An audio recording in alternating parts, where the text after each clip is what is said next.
Hello friends, आप देख रहे हैं समय डिजिटल। मैं हूं आपके साथ रवीश और आज हम बात करेंगे डब्ल्यूएफआई यानी कि रेसलिंग फेडरेशन ऑफ इंडिया की। और साथ ही साथ मैं आपको यह भी बताऊंगा कि भारत सरकार ने डब्ल्यूएफआई के ऊपर क्या एक्शन लिया है। लेकिन आपने अगर अभी तक हमारे चैनल को सब्सक्राइब नहीं किया है तो चैनल को सब्सक्राइब करें, बेल आइकन दबाना ना भूलें ताकि सबसे पहले नोटिफिकेशन आप तक पहुंचे। तो चलिए दोस्तों, बात करते हैं डब्ल्यूएफआई यानी कि रेसलिंग फेडरेशन ऑफ इंडिया की, जिसको भारतीय कुश्ती महासंघ के नाम से भी जाना जाता है।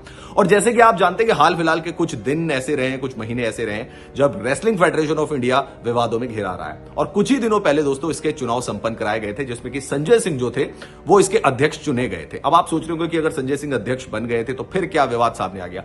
दोस्तों उसके बाद जो कि हमारे रेसलर्स हैं, जो कि ओलंपिक मेडलिस्ट रेसलर्स हैं, वो पहले से भी आप जानते हैं कि डब्ल्यूएफआई की जो बॉडी थी उससे ज्यादा खुश नहीं थे और प्रोटेस्ट भी उन्होंने किया था। और यहां तक कि जंतर मंतर दिल्ली में जाकर उन्होंने धरना प्रदर्शन भी किया था। और उसके बाद सरकार ने उनको आश्वासन दिया था कि जो भी उनकी शिकायतें हैं, जो भी उन्होंने आरोप लगाए हैं, उनको ठीक कर दिया जाएगा। लेकिन रेसलर्स ये मानते हैं कि संजय सिंह का चुनाव जीतना और उनका डब्ल्यूएफआई का प्रेसिडेंट बनना इनडायरेक्टली ब्रिजभूषण शरण सिंह का ही अध्यक्ष बनना है, क्योंकि संजय सिंह को ब्रिजभूषण शरण सिंह, जो कि डब्ल्यूएफआई के पूर्व अध्यक्ष हुआ करते थे, उनका करीबी माना जाता है, उनका खासम खास माना जाता है। तो रेसलर्स जो थे इसमें अपने आप को ठगा हुआ महसूस कर रहे थे कि उन्होंने ब्रिजभूषण शरण सिंह पर जो आरोप लगाए थे, उनके खिलाफ जो प्रोटेस्ट की थी, उनके लिए वो धरने में बैठे, उसका तो कोई फायदा उनको मिलता हुआ नजर नहीं आया या उनके साथ न्याय नहीं हुआ। और यही उनकी शिकायत भी थी।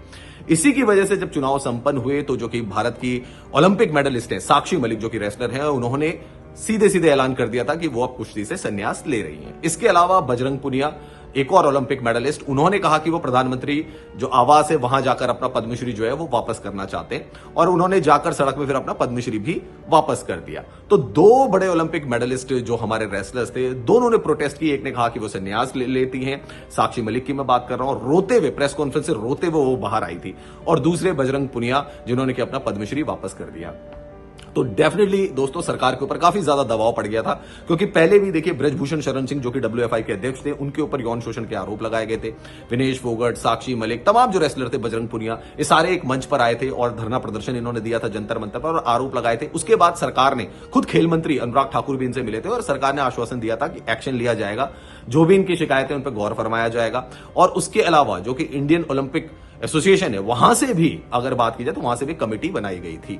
लेकिन रेसलर्स को ऐसा लग रहा था दोस्तों कि उनके साथ बिल्कुल भी न्याय नहीं किया जा रहा है। और जब डब्ल्यूएफआई के इलेक्शंस हुए और संजय सिंह उसमें अध्यक्ष चुन गए तो रेसलर्स काफी ज्यादा नाराज हो गए कि ये तो इनडायरेक्टली ब्रिजभूषण शरण सिंह ही जो है वो दोबारा से डब्ल्यूएफआई को चलाएंगे। अब दोस्तों यहां पर सरकार के ऊपर डेफिनेटली एक दबाव था, तो सरकार ने जो सस्पेंड कर दिया है पूरी बॉडी को, डब्ल्यूएफआई को, और डब्ल्यूएफआई ने जो फैसले अभी लिए थे उनको भी सस्पेंड कर दिया गया है।